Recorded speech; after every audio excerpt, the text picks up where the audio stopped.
Hello, everyone. This is Dr. Abidemi, and today we'll be taking a look at our third chapter, which is individual demand. All right, our third chapter in microeconomics. We've done the first chapter. We took a look at overview of economics. We've done the second chapter, which is the theory of consumer behavior, and now we are taking a look at the third chapter, which is individual demand. I mean, your demand, my demand for goods and services. How do we get to behave when there's an increase in price? How do we get to behave as consumers when there's a decrease in price? You remember that in our second class, I said something about the three economic agents, which are individuals or households, firms, and the government. So particularly in this third chapter, we are looking at how you and I as consumers behave when there's a change in price, either an increase or a decrease. All right, so what is demand? Demand can be defined as the amount of goods and services a consumer is willing and able to buy at a particular price and at a particular point in time. This is referred to as an effective demand. Take a look at that definition. I'm sure it's something that you've been accustomed to, but we're going to take a look at what you already know on the basics of demand, then move into income and substitution effect. So demand can be defined as the amount of goods and services a consumer is willing. Okay, so it's one thing for you to be willing to buy something, and it's another thing for you to be able to buy, meaning that is another thing if you have the financial capacity to buy. So demand is when you are willing to buy, okay, whether to meet your need or to meet your desires, and you have the financial capacity to back it up, okay, meaning that you have the money to purchase that particular good or service. And I said this can be referred to as effective demand. It is effective because you have the financial capacity to back it up. Assuming you are willing and you do not have the financial capacity to back it up, then we can call that an ineffective demand. Why? Because you are willing, but you don't have the money to buy it. All right. So that is not effective. Let's take a look at the law of demand. All right. The law of demand states that other things being equal, ceteris paribus, the higher the price, the lower the quantity demanded, and the lower the price, the higher the quantity demanded. Naturally, if you go to a store, uh, remember that I said all things being equal. There are exceptions, okay? But naturally, as human beings, if you get to a store or as an average income earner, and you notice that the prices of goods on the shelf has increased, the first thing that comes to your mind is, oh my God, these things have become more expensive. Like, around the world today, in different parts of the world, goods and services are quite expensive. So if that occurs, you would like to buy things that fit into your budget. So what eventually happens is you might end up reducing the amount of that good or service that you are purchasing or that you would like to buy. Okay, so as price increases, you have a tendency of consuming less of that good or service. So there are exceptional cases, of course. Okay, here I said an exception to the law of demand is given goods. Okay, given goods are goods that increase in consumption as price increases. For example, bread, that which you consume every day. Even if there's an increase in price, the salt, even if there's an increase in price of salt, you will still buy that same quantity that you will buy to cook. Okay, you also have rice. Okay, even the price increases, you will still buy it because you consume it every day. We also have a diamond. Okay, things like diamond, I will also refer to it as luxury good or ostentatious goods. All right, these are goods. For example, rich people, they would buy cars as the price increases. They would love to. They want to buy those cars because it gives them prestige. All right, artworks. paintings, artifacts, okay, things that as the price goes up, that's what gives them prestige, and they'll be willing to buy such goods. Okay, so however, prices get to a level where demand begins to fall. All right,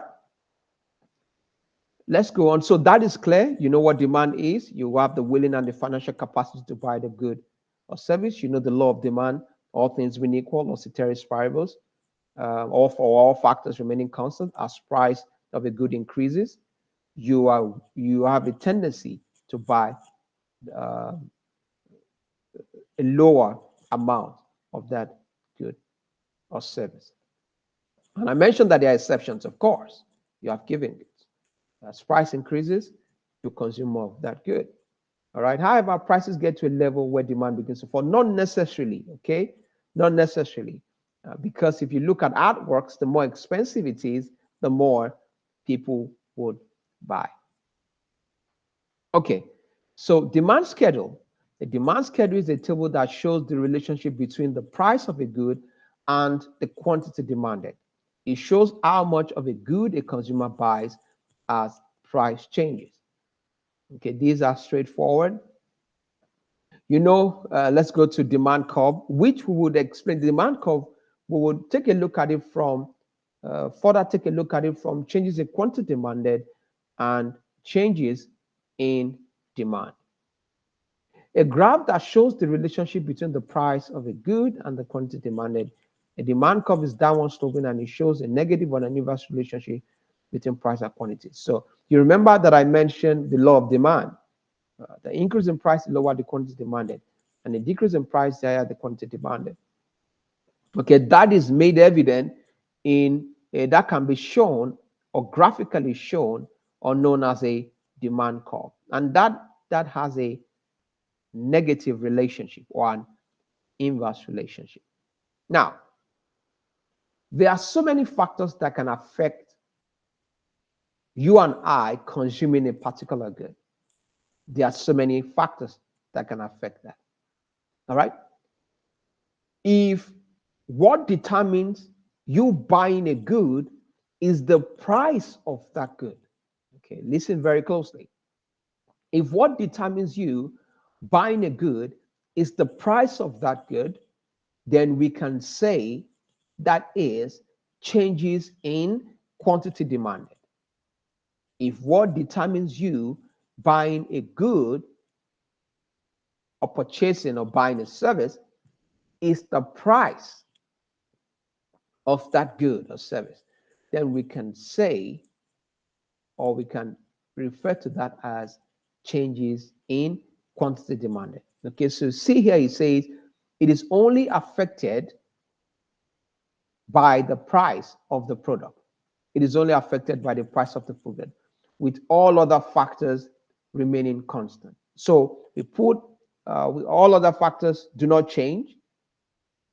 We focus on the price of that commodity. So if you are only looking at your demand for a good or your quantity demanded for a good being influenced by just the price of that product, then we can say that that is changes in quantity demanded. And these changes on the demand curve we'll see is either expansion or contraction. We're going to take a look at it now. So its changes, expansion or contraction, occur along the demand curve. We sometimes refer to these changes as movement along demand curve. This can be further presented in the figure of 3.1. Okay, so this is a demand curve. You see, it's downward sloping, or it has an inverse relation. It's a negative slope. So a negative slope shows you an inverse relationship between two variables, and the two variables that we have here are price and quantity demanded. So changes in quantity demanded, you remember that I said we are just taking a look at if your demand for that good or if the quantity demanded for that good is influenced by the price of that good only. We hold all other factors constant, or we assume all other factors do not change, then we refer to that as changes in quantity demanded. And this movement is the changes are usually along the demand curve. Okay, so for example, if price increases from P to P1, right, what we will see here is that quantity will fall from Q to Q1. Okay, just as simple as say, if price increases, quantity falls. If price of that good increases, the quantity demanded of that good also falls. Okay, if price falls from P, so that is known as contraction. Contraction because you're going to consume less of that good. If price falls from P to P2, then we can refer to that as an expansion. An expansion because you are going to consume more of that good, or a quantity of that commodity would move from Q to Q2. So you can see that if price increases from P to P1, quantity demanded of a particular good, let's say good X, will fall from Q to Q1. If price decreases from P to P2, quantity demanded of that good will increase from Q to Q2. All right. A fall from Q to Q1 is a contraction, meaning that you're consuming less. An increase from Q to Q2 means an expansion, which means you are consuming more. So these changes, or this is known as changes in quantity demanded for a good, when we are just looking at how the price of the product influences the amount that you buy. Okay.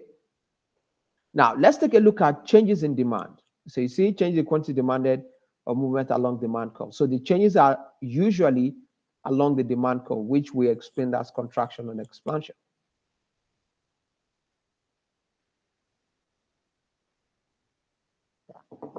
Okay, so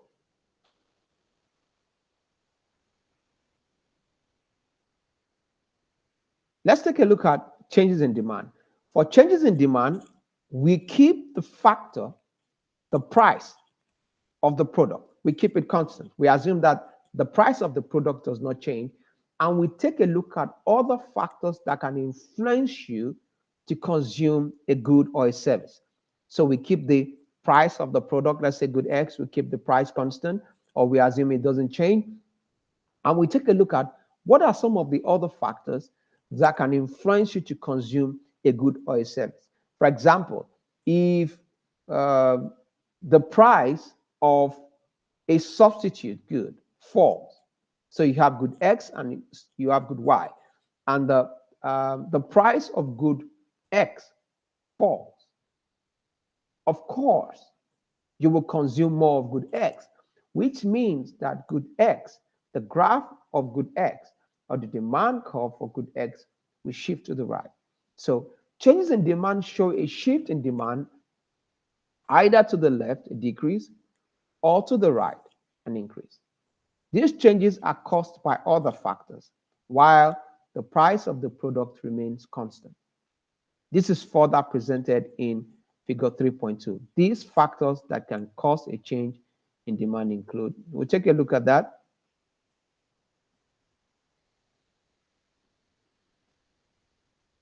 These are the factors here. We'll take a look at that more. Okay, we'll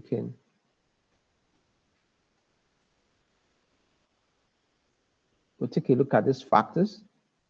All right, so let's explain this graph.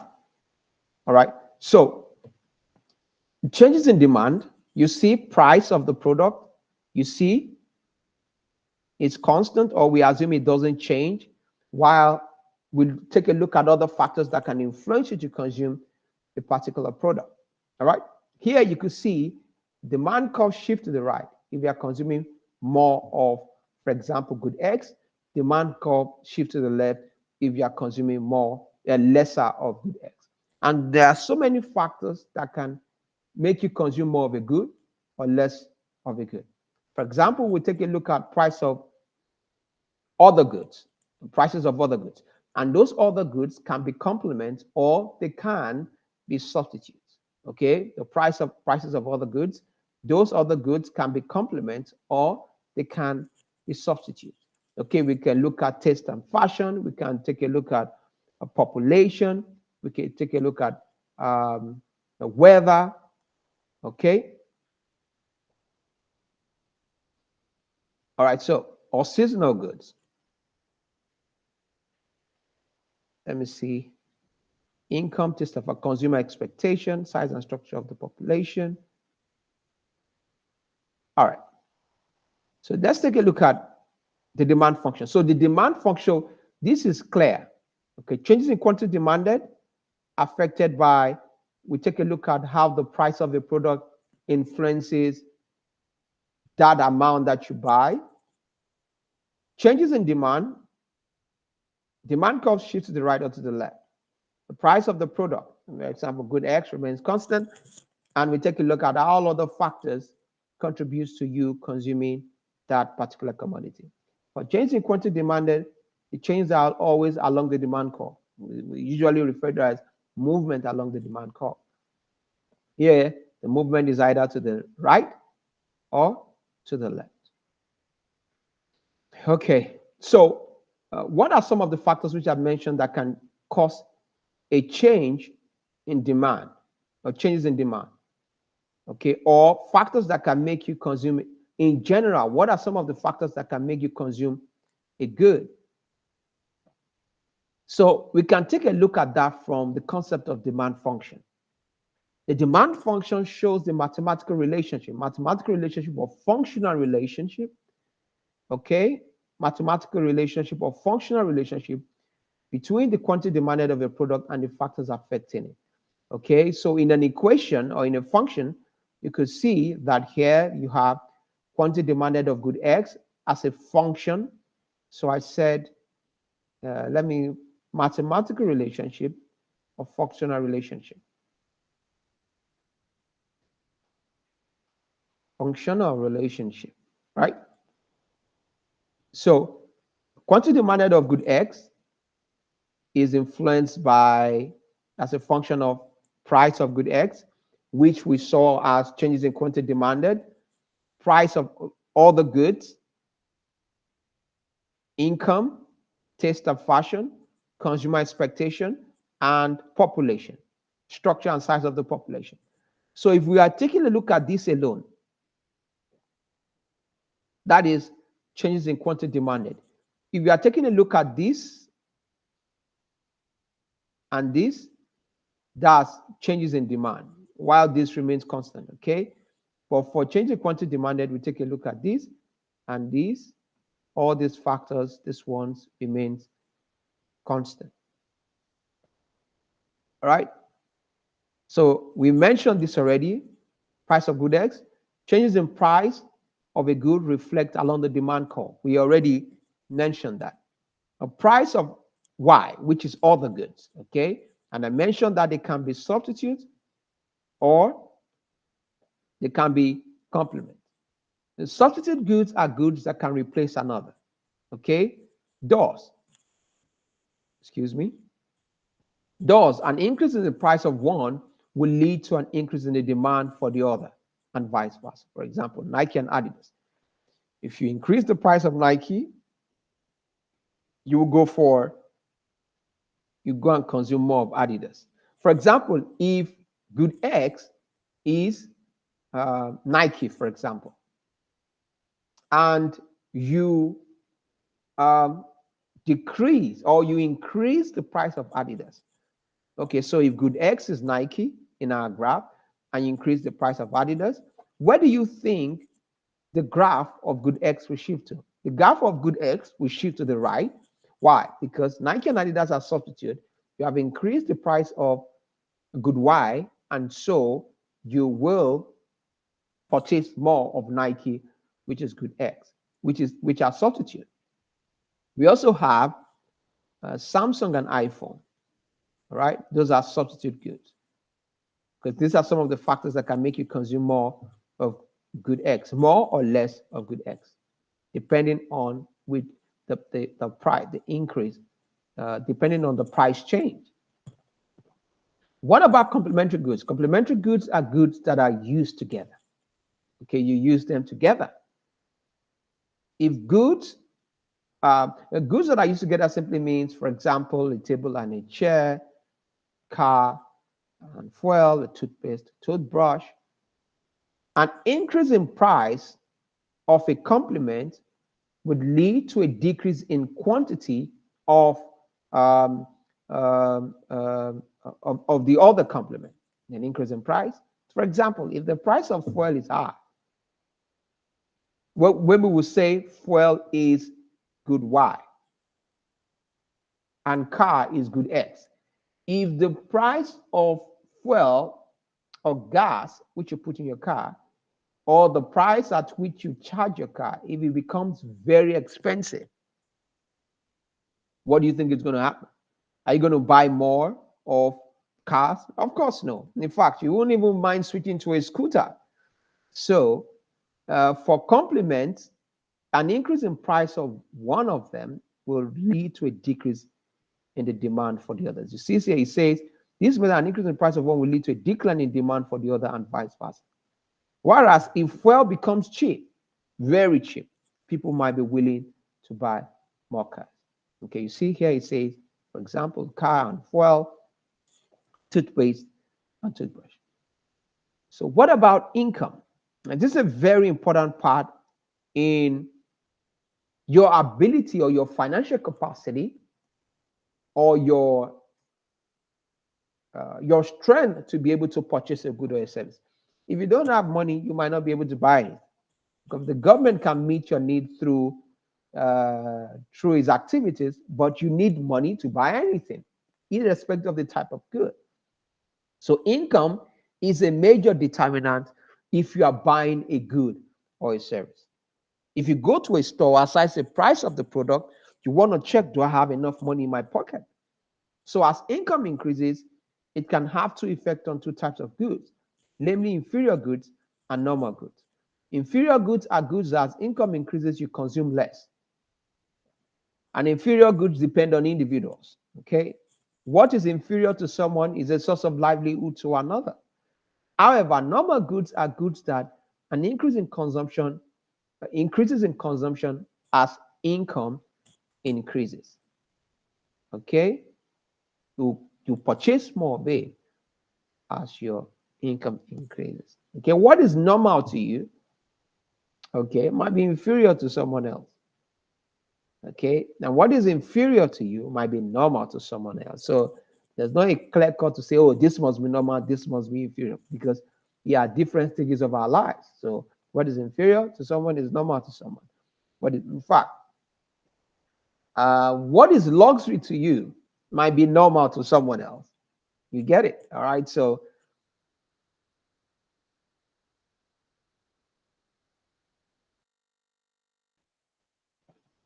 income is very important. As income changes, you're able to buy more or buy less of a good, depending on the type of good it is. Taste and fashion. Okay, if you prefer a particular good, then you're likely to consume that good. This means that the demand curve shifts to the right.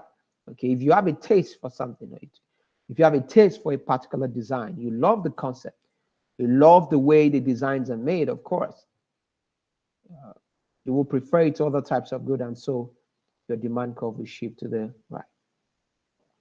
Consumer expectation. If you expect that the price of a good will increase, if you have the capacity, will you likely buy more? Thus, your demand curve shifts to the right.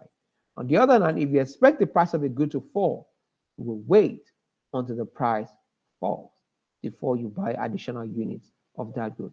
Thus, your demand falls and shifts to the left. So, depending on your expectation, okay, if the government comes out and say the price of a bag of rice is going to become more expensive in 5 days, what would you do? You go take some, buy 1, 2, 3 bags and keep it in your house. But if the government comes up and say we're going to decrease the price of bag of rice to by 50% in the next 5 days, what would you do? You buy less of. In fact, you would just wait, keep your money before you consume it, before you go buy the rice. We also have size and the structure of population. The more the population, of course, if the good is something that is needed by that population, the demand curve will shift to the right. Okay, so the more the population, the more goods and services will be demanded. Okay, the lesser the population, depending on the type of good anyway. All right, if it's something that is needed. Okay, for example, if you take a look at a jacket, for example, during winter, if you have, for example, you have 200 million people, I mean, of course, during winter, you have no choice than the almost everybody going to, I mean, some people might not be able to afford it, but people would have to go and buy jackets because they need it.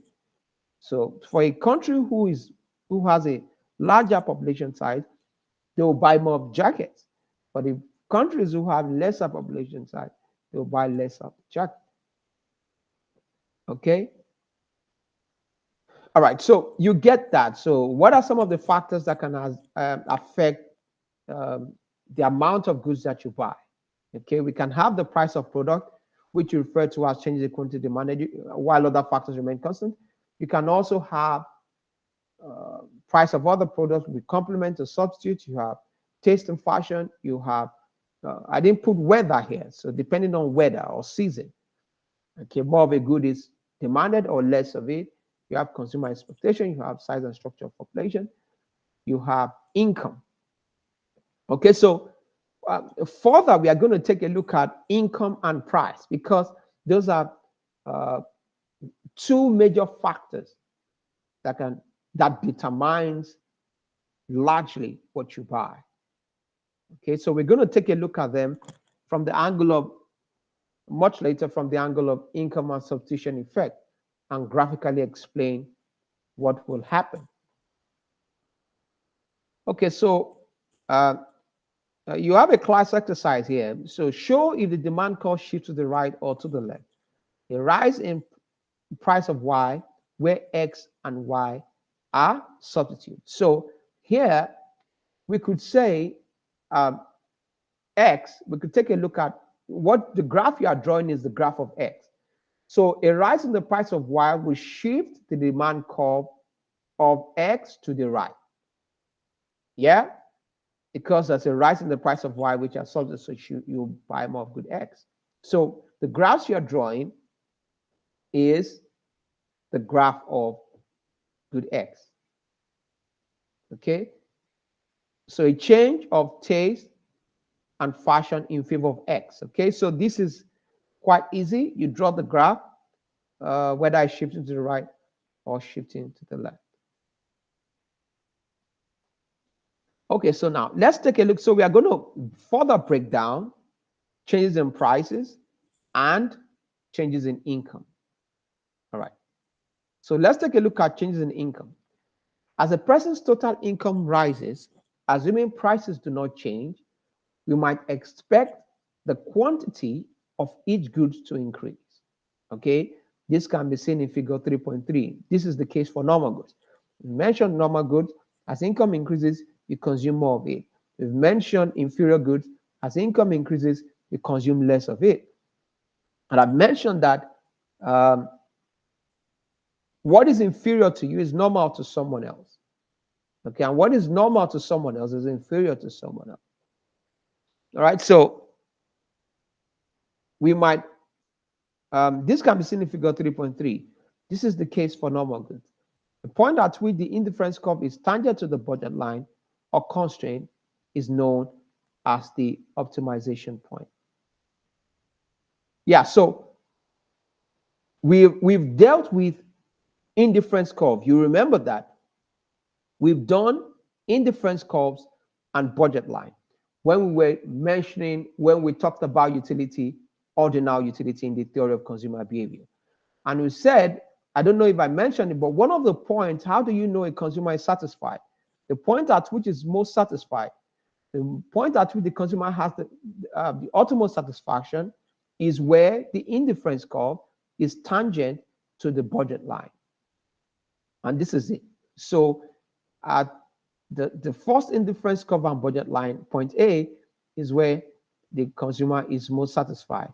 When the indifference curve and budget line shift outward, B is where the consumer is most satisfied. C is where the consumer is most satisfied. You remember that we said as the indifference curve shifts outward, what that means is the consumer is able to purchase more of a good. which means that shows a higher level of satisfaction, right? So as income increases for normal goods, right, your purchase for commodity X and Y also increases at the same time. So that budget line, I1, is your income. All right, that's your income. So as income increases from I1 to I2, that means what happens? Your level of satisfaction also increases. The amount that you're going to buy also increases. As your income also increases from I2 to I3, the amount that you're going to purchase also increases. So you could see that right here. Okay, you purchase more of good Y, and you purchase more of good X. So the first graph, this is the first indifference curve, and budget line. This is the optimization point. That's a point at which the consumer is most satisfied. As income increases, this is the point at which the consumer is most satisfied. As income increases, this is the point at which the consumer is most satisfied. Okay? I hope this will be clear to you. All right, so this just simply tells you, this graph just simply tells you, as income increases, you are able to purchase more of good X, and you are also able to purchase more of good Y, because both X and Y are normal goods. Okay, so as income increases from I1 to I2 to I3, the quantity of good X and good Y also increases from point A to point B and to point C. Furthermore, when income changes, its effect on inferior goods is different from normal goods. Inferior goods are goods that consumers purchase less as income increases. I already mentioned that. So graphically, this is the explanation. Graphically, you could see that, for example, let me use it. You could see good X is normal goods, right? And so good X is inferior good, sorry. Good X, inferior good, good Y, normal good. So as your income increases, you could see that you consume more also of good Y. So moves from Y1 to Y2. You could see the arrow is going up, and Y3. And you could see that you consume less of good X, which is, it moves leftward. You can see it here. You see where the arrow goes? You see that the arrow goes to the left. You see that the arrow goes to the left. So these are just to explain graphically when your income increases and vice versa, what happens in the case for normal and inferior goods. Okay, what happens today? Yeah, and also vice versa. If income falls for good Y here, let's assume income falls. That means you're going to purchase less of good Y and more of good X. Okay, that's what it means. All right. Now, so you understand graphically when income increases for good X and good Y, you know what to do. And you understand graphically good X and good Y when one is normal good and when one is inferior good. You know what that means. Now, let us take a look at changes in goods prices. And I want you to pay attention, okay? Pay attention to this. So when there is a change in the price of a good, so you remember that I told you that you could have complement and you could have substitute, right? Oh no, and I also told you that you could have, it could be for normal goods, you could also have for inferior goods. When there's a change in price for normal goods, what happens in the case of income and substitution effect? So let's assume good X is a normal good. When price of that good falls or increases, what is going to happen for a normal good, which I already mentioned indirectly here. For a normal good here, I mentioned that, for example, okay, no, it's income that I mentioned here. Something quite similar for normal goods. So when prices changes, it has two effects on people's choices: the substitution effect and the income effect. So when price changes, it has two different effects on people's choices: the substitution effect and income effect. Okay, we've established that. The substitution effect occurs as a result of substituting one good for another. You remember we said substitute goods. Substitute goods are goods that you can use to replace for one another. I mentioned iPhone and Samsung. I mentioned Nike, Adidas. Those are substitute. If one increases price, you go to the other, right? This occurs along the indifference curve. So if there is a change in one of the prices, for example, let's say good X, the price of good X falls. Okay, just price of good X. What will happen? Of course, all other things being equal, you consume more of good X. So you will still, for substitution effect, you will still remain along that same indifference curve. Remember, indifference curve, combination of two goods that gives you the same level of satisfaction. So whether you consume more of good X or good Y, you still have the same level of satisfaction for substitution effect, although you might consume less of good Y. Okay, so this occurs along the indifference curve, while the income effect is caused by change in real income. Caused by change in real income simply means as a result of the fall in the price of good X, now your purchasing power has increased. So what that means is that your budget line for good X will shift outward. Okay, you can consume more of good X. And this would also result in you consuming more of good Y, by the way. Okay. Okay, it's movement to a new indifference curve. Okay, this is presented in a new indifference curve and budget line. Okay, this is presented in figure 3.5 and 3.6. So let's take a look at that. Yeah. So let's take a look at it. Here first, if I'm to draw, this is the first budget line. This is separating quick and indifference curve. Okay, so this is it here. The first one, the first budget line here, and this is the first indifference curve. Okay. So if see here it says a fall in the price of good X, just based on the law of demand that we've talked about, if there's a fall in price for a good, what do? You consume more of it, and that also applies to the normal good here. If the price of good X falls, what happens?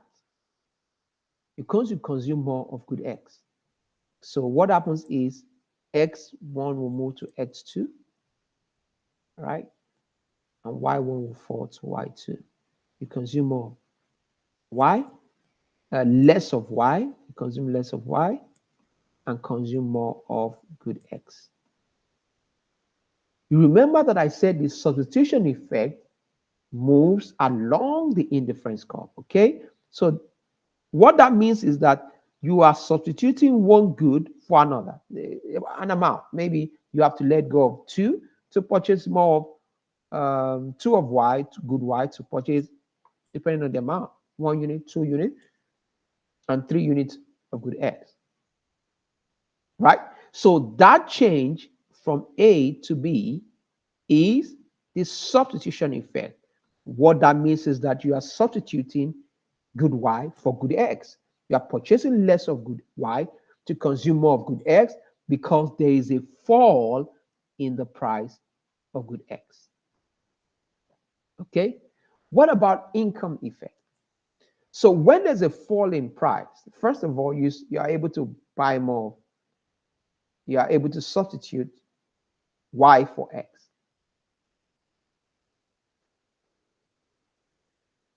That is substitution effect. And at the same time, you are able to move to a new budget line because your purchasing power has increased. And here you have a dot. Here you have a dot. What this means is that the price of, for example, the price of good Y does not change. We are just focusing on the price of good X. So if the price of good Y does not change, what then happens? It means, and the price of X falls. What that shows you is that you are able to purchase more of good X. Your capacity to purchase more of good X will increase. And so that shifts your budget line outwards from I1 to I2. So this is your new budget line here. You can see here. This is your new budget line. Okay, so your purchasing power of good X would increase. Why? Because there's a fall in the price of good X. All right, so then you're going to move to point C. So A to B is the substitution effect, and B to C is the income effect. All right, now as a result of an increase in purchasing power, what then happens is you are able to purchase more of good X, movement from X2 to X3. Then there's every tendency also that you are able to purchase more of good Y, Y1 to Y3. In some textbooks, you might see that this point C will be at the exact point of the Y that you were consuming before. Okay, but income substitution effect, excuse me, substitution effect moves along the indifference curve, means that you are substituting one good for another. And this dotted line, why do I have this dotted line here? This dotted line is the shadow budget line. And why do you have the shadow budget line? Because I wanted to get the point, the tangency point of B. That's why I drew it there. For example, you have something like this. You have budget line. Sorry, is disappearing fast. You have this. Then I have to draw to be able to get this. We have to be able to get point B. I just draw the tangency, and you will see that this line here is in correspondent with the new budget line. You can see that they are almost straight, parallel to each other. So point A to point B is substitution effect. Point B to point C is the income effect. The combination of substitution and income effect is known as total effect. Sometimes in more advanced economics or advanced macro, they could say Slossy equation. The Slossy equation is a combination of substitution effect plus income effect equals total effect. All right. So remember, sub effect.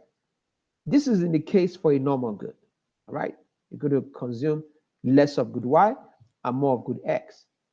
And that is the movement from A to B. All right. Income effect. Your purchasing power increases as a result of the falling price of good X. That of price of good Y does not change. Okay. And so because price or the income, your ability to purchase another for good Y does not change. It states Y here. It states this dot here. And so you have a new budget line. It moves to I2. And so you are able to purchase more of good X. In some textbook, I mean, the focus here majorly is good X. That's where I'm going to. All right, but at the end of the day, you're also able to consume more of good Y. Let's go to an increase in the price of good X. Is that will be vice versa is the case. So for an increase in the price of good X, this is the old budget line. Okay, so if price of good X increases, of course, that tells you are going to consume less of good X and more of good Y. So movement from A to B is your substitution effect. Because if the price of good X increases, you are going to buy more of good Y. You're going to substitute Y for X. All right. What about income effect? So if the price of X increases, it means that your purchasing power of consuming X falls. It keeps falling. So you move from point B to point C. And that also tells you that you might end up consuming less of good X and less of good Y, especially if there's an increase in price of good X. If the increase is so substantial, of course, that would also affect the amount of good Y that you purchase. And so movement from A to B, this here, is the sub effect. A movement from B to C is the income effect. So in the first diagram, as the price of good X falls, the quantity of X consumed increases. Thus, the utility maximizing choice shifts from A to C. The movement can be broken down into two effects. First, the substitution effect, and second, the income effect. Both effects cause more X to be bought when its price declines. In addition, the amount of Y consumed also increases. In the second diagram, when the price of good X increases, the budget constraint shifts inward. This also shows two effects, the substitution effect and the income effect. The consumption of good X and Y falls when the budget line shifts inward. Let's take a look at the review questions. What is demand? You know how to draw the graph. What does the law of demand tell you? Differentiate between changes in demand and changes in quantity demanded. Explain with a graph. What are the factors that can lead to a change in demand aside from the price of a product? We already mentioned that, right? When income changes, what happens to the consumption of normal goods? Explain and draw the graph. When income changes, what happens to the consumption of inferior goods? Explain and draw the graph. Explain the income and substitution effects and show the diagram where there's a fall in price and increase in price, and explain the given paradox or given goods. Okay, the given paradox simply states that as price of a good increases, you consume more of it. You say given good. Okay, let's see. Is that what we call it? Let me see to be sure.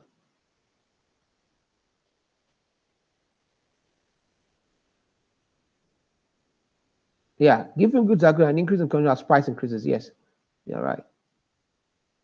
So that is an exception to the law of demand. All right.